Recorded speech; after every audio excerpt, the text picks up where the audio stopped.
امریکی خفیہ agency CIA نے مئی سن 2011 میں القاعدہ کے رہنما اسامہ بن لادن کے خلاف ایبٹ آباد میں ہونے والے آپریشن کے دوران ان کے کمپیوٹر سے ملنے والی 4.5 لاکھ سے زائد دستاویزات، تصاویر اور ویڈیوز جاری کرنی ہیں، جن میں بچوں کے کارٹونز، اسامہ بن لادن پر بننے والی دستاویزی فلمیں، کمپیوٹر گیمز، پشتو اور انڈین گانے اور کئی ہالی ووڈ فلمز شامل ہیں۔ خبر رساں ایجنسی روئٹرز کے مطابق مئی سن 2015 سے لے کر اب تک یہ چوتھا موقع ہے جب امریکی حکام نے ایبٹ آباد میں القاعدہ کے سربراہ اسامہ بن لادن کے مکان سے ملنے والی دستاویزات جاری کی ہیں۔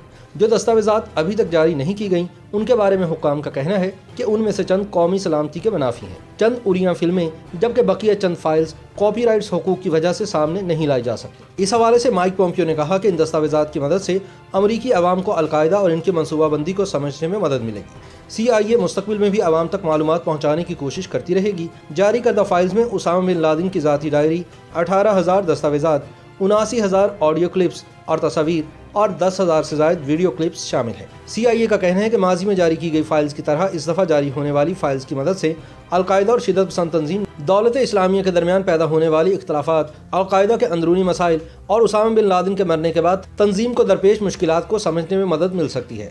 دوسری جانب foundation for defence of democracy سے تعلق رکھنے والے دو اسکالرز تھامس جوسلن اور بل روجو کو یہ فائلز ان کی عوامی نمائش سے پہلے دکھائی گئی تھیں اور ان دونوں اسکالرز کے مطابق ان فائل سے القاعدہ اور ایران کے تعلقات کے بارے میں نئی معلومات ملی ہیں۔ جوسلن اور راجیو کے مطابق ایک دستاویز یہ ظاہر کرتی ہے کہ کس طرح ایران نے القاعدہ کے سعودی بھائیوں کو مالی امداد اور تربیت دینے کی پیشکش اس شرط پر کی تھی کہ وہ مشرق وسطیٰ میں امریکی تنصیبات پر حملہ کریں، لیکن ساتھ ساتھ دیگر کئی دستاویزات ایران اور القاعدہ کے درمیان پیدا ہونے والے اختلافات پر بھی روشنی ڈالتی ہیں۔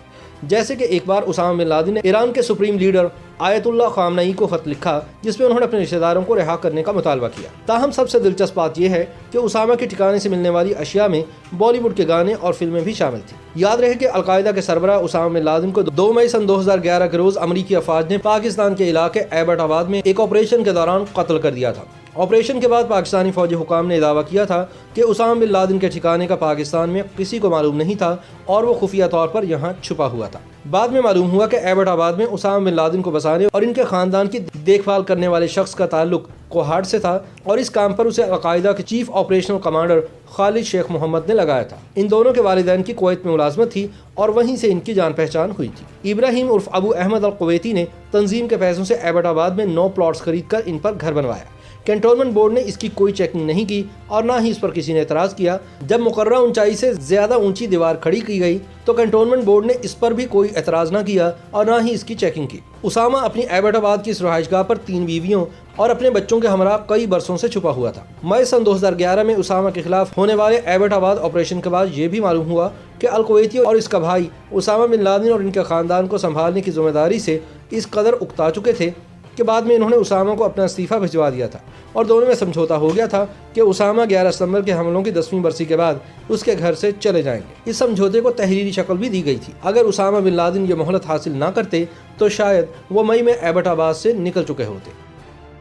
YouTube پر گوگلی نیوز دیکھنے کے لیے youtube.com کی سرچ بار میں گوگلی نیوز TV ٹائپ کریں۔ گوگلی نیوز کے پیج پر سرخ رنگ کے سبسکرپشن والے بٹن پر کلک کرنا نہ بھولیے۔ YouTube پیج پر اپلوڈ ہونے والی ویڈیوز سے باخبر رہنے کے لیے بیل آئیکن پر کلک کیجیے۔ آپ کو ہر نئی ویڈیو کے بارے میں نوٹیفیکیشن موصول ہو جائے گا۔